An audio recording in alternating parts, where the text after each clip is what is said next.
I used to be so broken, lost, empty. A heart with no beat, a singer with no song to sing. So I know the feeling, the silence is deafening. But in your pain lies a blessing, a sweeter song of victory. So keep walking, walking, walking, though it seems so far. No matter who you are, see, there's one thing that I know. Life, it can leave you so bitter, bitter, bitter, bitter. But you must believe that it gets better, better, better, better. It's alright, try your eyes, send a prayer to the sky. I know it's hard to fight, but you must believe that it gets better, better. Better listen to me.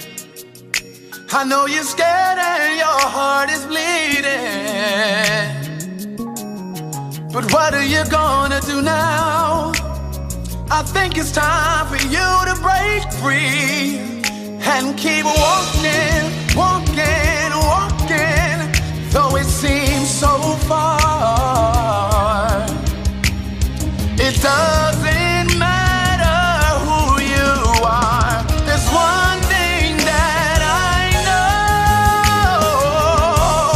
It's life, it can leave you so bitter, bitter, bitter, bitter. But you must believe that it gets better, better, better, better. It's alright, dry your eyes, send a prayer to the sky. I know it's hard to find, but you must believe that it gets better, better, better. Almost out of here, see, I was almost done. I wanted to die from how I was done wrong. I cried out every night, looking for a helping hand. That's when it happened. Jesus took me in, held me close, gave me love, refilled my heart, helped me grow better, because His love has made me whole. He's available anytime. Try Him out, change your life. See, 'cause I know life, it can leave you so bitter, bitter, bitter, bitter. But you must believe that it gets better, better, better, better. It gets better. So don't be bitter. It gets better. Don't get bitter.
I want to introduce you to George Dawson. He is 100 years old. Just 2 years ago, Carl Henry learned that Mr. Dawson had never learned to read, so he offered to teach him how. And their story is an amazing mini miracle that has changed both of their lives. Take a look if you think you're too old to change. It's 8 a.m. on a school day, and George Dawson is ready to go. He's been up for 3 hours already, waiting for Carl Henry, the teacher who takes him to class every day. Good morning, good morning. 2 years ago, at the age of 98, George took a remarkable step. He'd never been to school, never learned to read or write. But he told a local education recruiter he was determined to change. I just told him, I said, well, I don't do nothing now but just sit around and go fishing. I believe I want to go to school. He did not know anything. He only made the X as a mark when he signed his name. And so I said, well, you haven't been in any kind of academic endeavor? No, nothing. Said I had to work. And so I said, you have to start from scratch. So we started from scratch. Let's look at the words right here, stationary and stationary. When George first came to class, he didn't even know the alphabet. The grandson of a former slave, he'd started working full-time when he was just 8 years old. Mary, baby. Mr. Dawson adds the idea of incentive to our students. They'll say if one gets lazy, they'll simply say, if Mr. Dawson can do that, honey, you can do it too.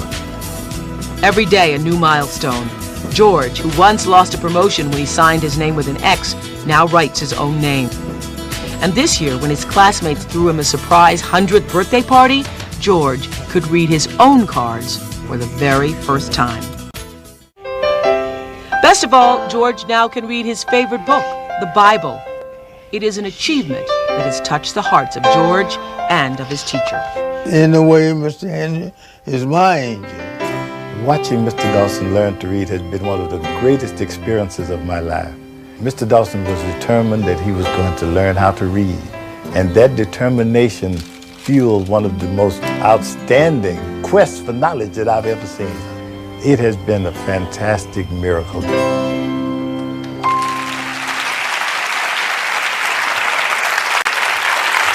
a great, you know you have a favorite book. Bravo to you. God bless you. God bless you. God bless you. God bless you. Thank you so much. You are such an inspiration for everybody who thinks they can't turn their life around or can't change. I can't imagine what it is to start to learn to read at 98. I can't either. Actually, though, Mr. Dawson is a person who makes up his mind. Once he makes up his mind, he goes from there. Most teachers have methods of teaching, but basically Mr. Dawson changed our method. I changed mine completely. Really? What'd you do? Have to throw that out the window, huh? Threw it out completely out the window. Really? Because he would tell me we would start with the ABCs. I was only going to teach him a couple of them. I wouldn't learn all of them, son. And then we were going to print. He said, no, I want to connect the words. Really? So you skipped the printing? We skipped the printing. We skipped a whole lot of things. Well, thank you so much. Thank you so much. I admire and appreciate the spirit of George Dawson because we live in a world, first of all, where literacy is taken for granted. We live in a world where, even though we're the United States, we have one of the highest dropout rates for minorities of any other place in the world, where people have so many opportunities. I loved and appreciated him because he reminds us all that it's never too late, and also reminded us all that education, no matter how old you are, is still the open door to freedom.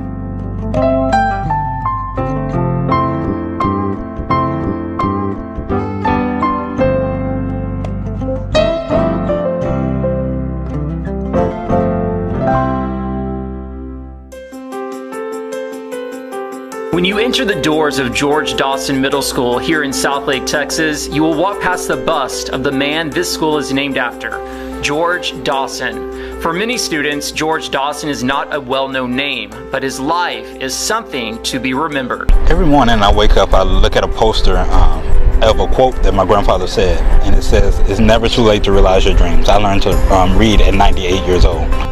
George Dawson was born in Marshall, Texas in 1898. He was the grandson of slaves and was raised in a poor farming family. Dawson experienced the harshness of the segregated South at an early age. At 10, one of his best friends, Pete Spillman, was lynched after he was falsely accused of raping a white woman in town.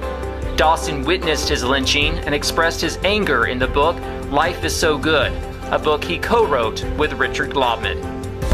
I will never work for or talk to a white person again, I said with anger. That was wrong what they did, I said. These white folks are mean and nasty people. Papa swallowed hard and pulled up on the reins till the wagon stopped. He turned towards me. No, you will work for white folks. You will talk to them. But Papa, what about Pete? He didn't do nothing wrong, and they killed him.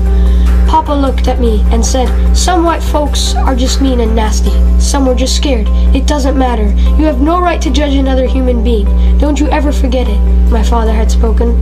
This lesson taught by his father led Dawson to a life of acceptance and grace. Globman said the reaction from Dawson after he wrote the first chapter was something he won't forget. I'm reading it to him, and then I'm realizing I don't really want to be reading this chapter to him. I mean, it's pretty brutal, as you know, the first chapter. And I looked over, and he had tears just rolling down his face. You know, I just felt terrible. You know, this is a 100-year-old man, 100 plus. I really had grown to I really loved him at that point, and I felt terrible. And I said, well, we don't have to, we could stop here. And he goes, no, keep going. This needs to be said. So I kept reading, and he kept crying.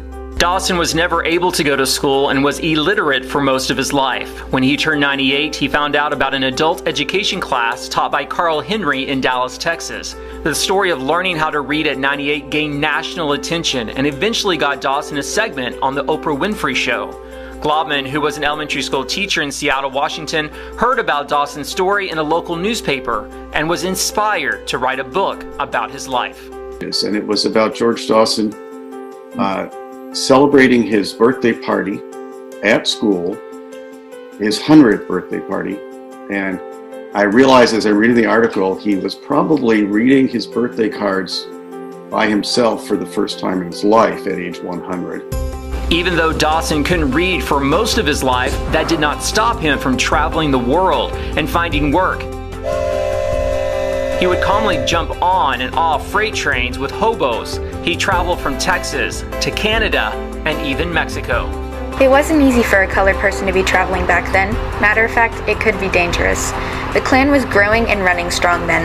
Walking down the road all day was just asking for trouble. Despite these dangers, Dawson got to experience many places and people, but he always knew Texas was home and eventually came back. He married and had 7 children.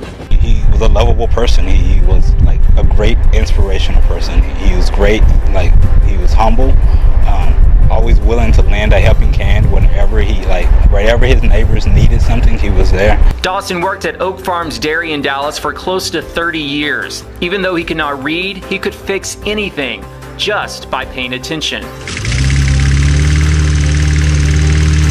After he was forced to retire, he started to do yard work.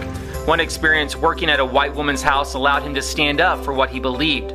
She offered him lunch while he was working, but put the food on the back porch, the same place where the woman's dogs ate their food. Dawson, who says he wasn't involved much with civil rights, said at this moment he knew he would stand his ground and refuse to eat with dogs. This is what he said in his book after the woman asked why he wouldn't eat her perfectly good stew. It's just that I don't eat with dogs. As I said that, I looked at her straight in the eye. I could tell she understood what I meant. She got angry and red in the face, but I didn't turn away or look down. Fine then, it's your choice to waste perfectly good food.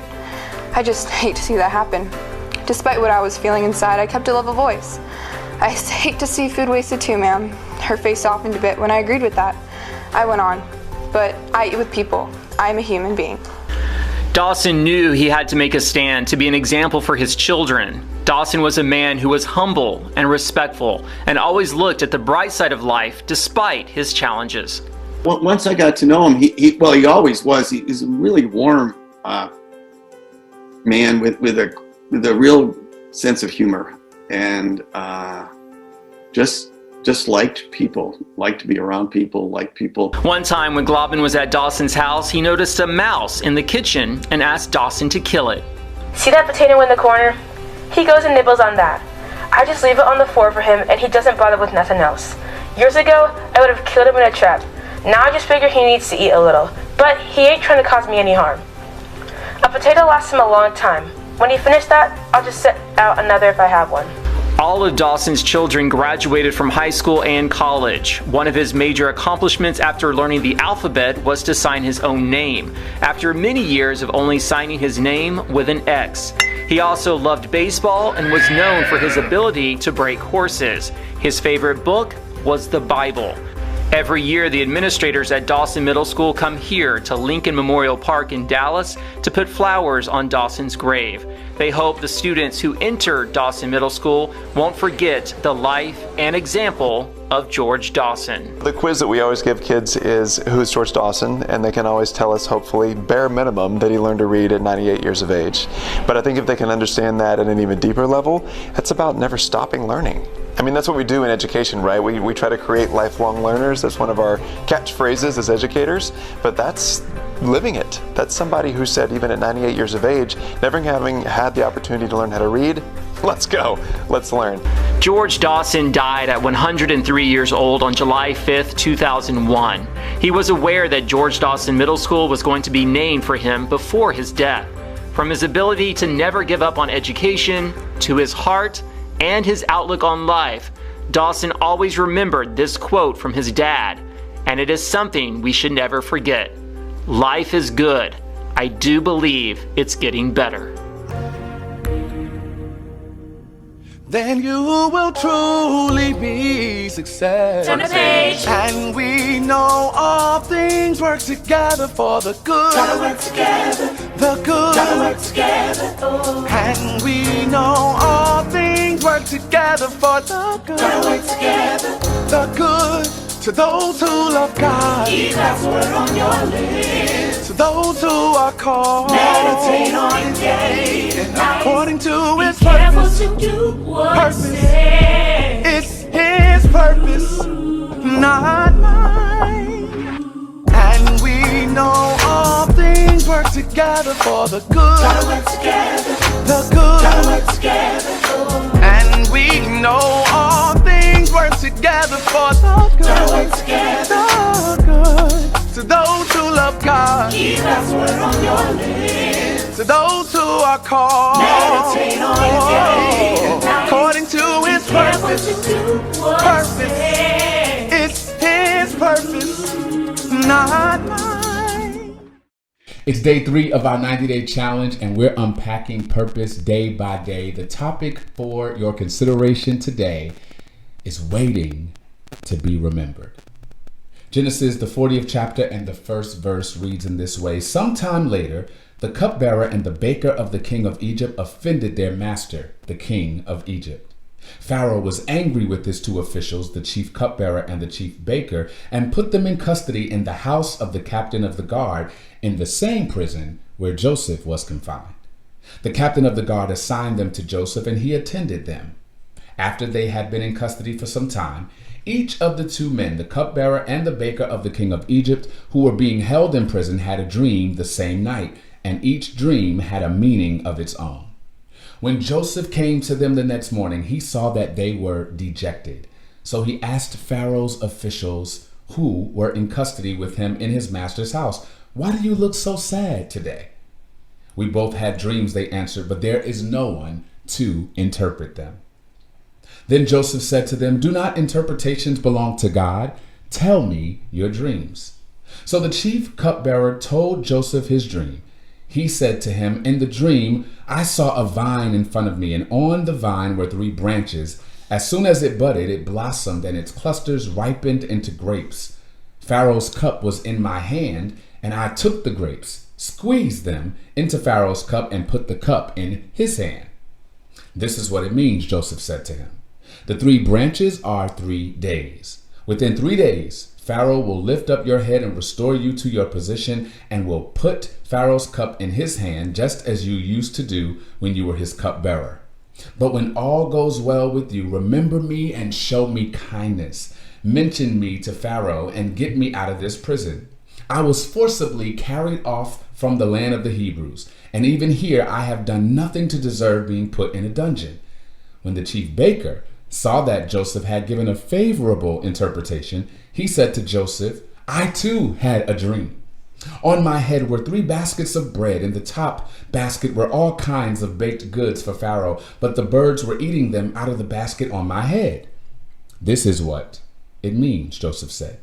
"The 3 baskets are 3 days. Within 3 days, Pharaoh will lift off your head and impale your body on a pole, and the birds will eat away your flesh."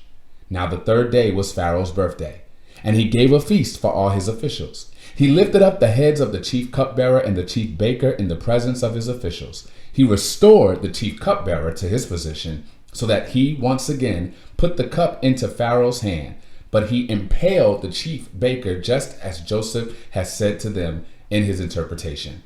The chief cupbearer, however, did not remember Joseph. He forgot him. Genesis 41:1. When 2 full years had passed, Pharaoh had a dream. He was standing by the Nile. That ends our reading for today, and the topic again is waiting to be remembered. So I needed a catchy title. That's the truth. I needed something that would stick. And after reading the words, the chief cupbearer did not remember Joseph. He forgot him. The movie Waiting to Exhale popped in my mind.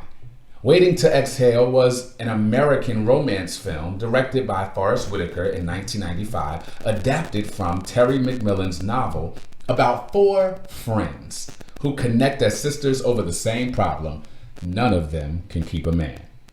Angela Bassett's character, Bernadine, is the mother of 2 children who has the picture-perfect life until her husband announces that he is ending their 11-year marriage for his Caucasian bookkeeper.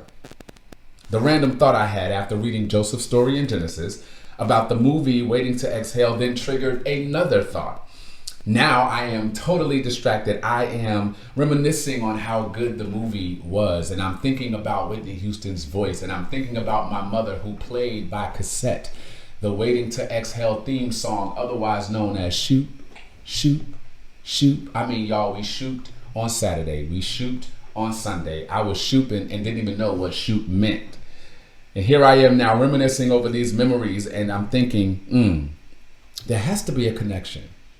So I searched for Waiting to Exhale on YouTube, and I stumbled upon this memorable scene where Bernadine has enough. She is done. And I don't know if you remember it, but she literally burns her husband's clothes in the car. At this moment, Stella, Anna Mae, and all of Angela Bassett's best portrayals are personified in this scene.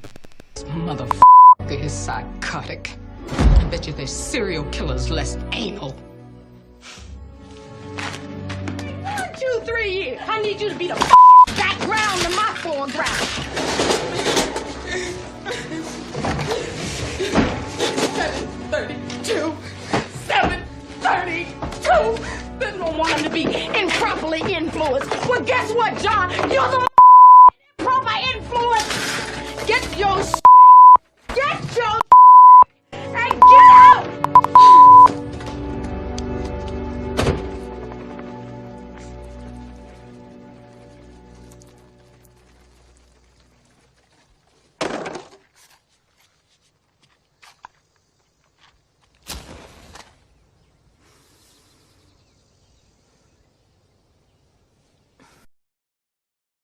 Y'all, that scene gets me every single time. I mean, she meant that thing.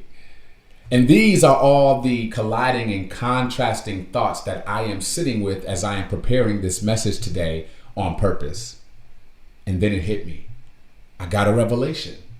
I'm going to title this particular thought, not waiting to exhale, but waiting to be remembered, because many of us relate to these 4 women in this film who have been waiting to exhale. You see, Bernadine Harris is frustrated because she can no longer live in this politically correct world. She has to burn some things up. And in the same way, you're at the brink of burning some things up.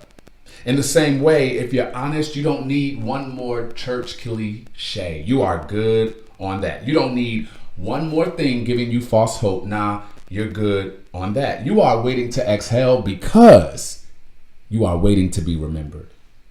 That's the link, my friends, between Joseph in the Bible and Bernadine in this movie. Both know what it's like to be forgotten about. Both cannot reconcile how life has left them in a prison bereft of purpose and passion. You see, sometimes I've come to discover that purpose is a maze. Initially, it seems random, but in retrospect, the connections are as clear as day. Just like Angela Bassett's character, you've been holding your breath. And just like Joseph, you've been waiting for the bottom to fall out. Why? Because yesterday it was a pit. Today it's a prison. And so you're looking at God saying, now what else, God? What else? I literally cannot take anymore. You're uptight. You're emotionally spent. And you are sexually frustrated. Yes, I said it. You are about to implode. Life isn't making sense. The easy answers don't work anymore. At this point, you're just over it. You're even amazed that you're doing a challenge right now because you haven't wanted to do anything like this in a long time. You're over all of the churchianity. You've never been this indifferent. You've never been this sardonic and unbothered. Numb. Yet everyone thinks you are sitting on top of the world with your fancy little coat, Joseph. Listen, come close so we can be honest. It's just you and me talking right now. Have you ever regretted the fact that you were favored? I mean, I know you're grateful. I know God has blessed you, but can we be honest? Have you ever had a day when you kind of just wish nobody knew your name? You just want to be normal. You just want to have a regular life. But somehow, some way, God won't leave you alone. So it is favor, not failure, that has created this space of indifference. It is favor, not failure, that makes you run in the opposite direction. Joseph is a perfect witness for people who have never asked to be this gifted. Joseph comes from a big family. He's one of the youngest of 8. And from birth, his father treated him differently. Joseph is the prize child. He's the child who gets all the attention. His dad was a dreamer, and Joseph is a dreamer. When we first meet him, he's spilling the beans about a dream he's had. He tells his brothers about it, but this dream makes it appear that he will rule over them. And his brothers don't take kindly to that. So from that moment on, they plot to detonate his destiny. Imagine what it must have been like to be Joseph, confiding in blood relatives who want your head on a platter, pouring your heart to family members who wait until you leave the room to scheme against you. Imagine dinner at Jacob's house. Joseph gets up to wash his hands. As soon as he leaves, his brothers sigh, I can't stand that kid. I wish he would just sit down somewhere. He's always walking around with that stupid coat. He gets on my nerves. Joseph walks back in. The room gets silent. He knows they've been talking about him, but he can't move out. He can't get his own apartment. They are his family. They are the ones who should be covering him, yet they are the ones conspiring against him. Sure, Joseph may have friends. He may even have a great relationship with his dad. But when your brothers treat you like the infected kid with an infectious disease nobody wants to touch, it produces a void few people understand. Why? Because they've never been the chosen child. They've never been the person whom others call to save the day. You see, everybody wants to be Joseph except Joseph. Everybody wants to be popular. Nobody wants to pay for it. Everybody thinks Joseph's end made his beginning worth it. But if you spent one day in Joseph's shoes, I think you prefer to be the overlooked brother any day. If I interviewed Joseph, I believe he would say, Sean, all my life, I've been waiting to be remembered. My father loved me but did not protect me. My brother smiled in my face and planned to murder me behind my back. Potiphar's wife lied on me. The cupbearer made a promise in his valley that he forgot to keep in the mountain.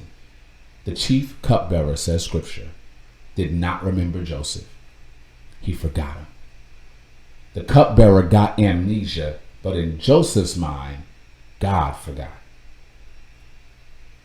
How do you put faith in a God who appears to have forgotten about you? How do you embrace favor when all it brings are pits, prisons, and protracted promises? Joseph is subjected to a prison for doing everything right. Have you ever felt punished for doing everything right? But Joseph doesn't fight the process. His favor follows him to the prison. The prison is where Joseph's purpose grows up. Pre-prison, Joseph is just a dreamer. In prison, Joseph becomes an interpreter. Post-prison, Joseph becomes governor. Follow this logic once more. Pre-prison, Joseph is riding on the waves of his father's gift. Jacob, his dad, was a dreamer, so arguably, Jacob passed his gift down to his son. But in the prison, Joseph walks into the fullness of his calling. What I know about purpose is this. Sometimes God will allow others to lock you up in order to grow you up. And sometimes God will allow people to falsely accuse you so that when you get to the prison, you can graduate from dreamer to interpreter. Some gifts can only be developed in solitary confinement. Some lessons can only be taught after you have experienced them yourself. Even in this, there is insulation for your isolation. Joseph did nothing wrong to deserve the prison, but if he didn't go to prison, he would have never known the greater gifts God had been developing inside of him. What if the loneliest season of your life happened because God wanted to graduate your passion to purpose? What if God allowed the cupbearers in your life to forget about you so God could spend more time developing you? Remember, Joseph was gifted, but he didn't have one friend he could count on to post bail for him. Joseph was the biggest light in the room and the loneliest man in the world. He was favored by God, but forgotten about in a prison for 2 full years. Favored by God, but falsely accused by the very people he helped. The God who favored him did not free him when he thought he would be free. He had no business being in that prison in the first place. After all, Joseph was innocent, and yet God did not rescue him. Joseph was waiting to be remembered. And if we're honest, most of us can handle the purpose of the prison. We can even accept the painful truth that sometimes God has to lock us up in order to grow us up. But what we cannot handle is when God seems to be playing with our emotions. What we can't handle is getting our hopes up and then being let down.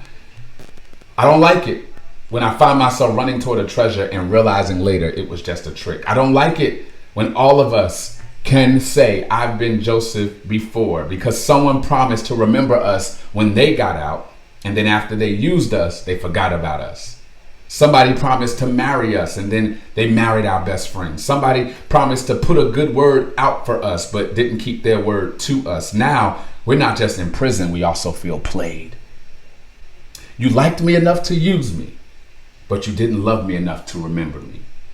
You pretended to be loyal long enough to get what you wanted from me, but when you got what you came for, you then left me in the very prison you would still be in without me. God is too much. I bet you want to burn some things up, don't you? To every Joseph reading this, do not get bitter. Get better.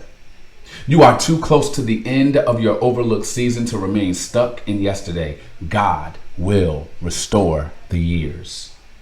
God will make up for lost time. God will handle every cupbearer who didn't keep his word. Don't waste your energy trying to retaliate. God knows the right time to bring you out of prison. And sometimes God allows human disappointment so you can see it wasn't man who anointed you in the first place. If the cupbearer had kept his word, Joseph may have felt obligated to keeping his dreams interpreted forever. What if God allowed the cupbearer to forget Joseph so Joseph's freedom would not be tied to another man's fingerprints? God knew the right time to free Joseph. And when that time came, God made the king dream a dream nobody else could interpret. God made the king sample every other source until he was so desperate for interpretation he had to go to the prison just to get it. And when he got there, Joseph's gift was ready for purpose. Joseph's gift opened the door for him to become second in command, and the king became so trusting of Joseph that every business decision went through Joseph's office. Translation: prisons build purpose. They forgot you, but God remembered you. And in due time, you will fill every empty void because you've been there before. In due time, you will forgive your brothers because now you understand the big picture. And in due time, you will say thank you for the prison, because without it, purpose wouldn't have graduated. So what is your purpose project for today? Consider your prisons. Journal every lesson you've learned as a result of someone else forgetting about you. Chart every timeline you've had and every delayed season you've experienced. Could it be that purpose is being revealed through the delay? Did the delay upgrade anything in your life? Your gift, your calling, your clarity, your passion? Write God a thank you letter from your prison and consider the growth you have encountered that you didn't see as growth until this moment. Remember, most of all, that God has not forgotten about you. Let's pray. God, thank you for remembering me. Thank you for seeing me. Some days this prison feels like purgatory, but I'm going to wait on you. Help me to trust you when I feel overlooked.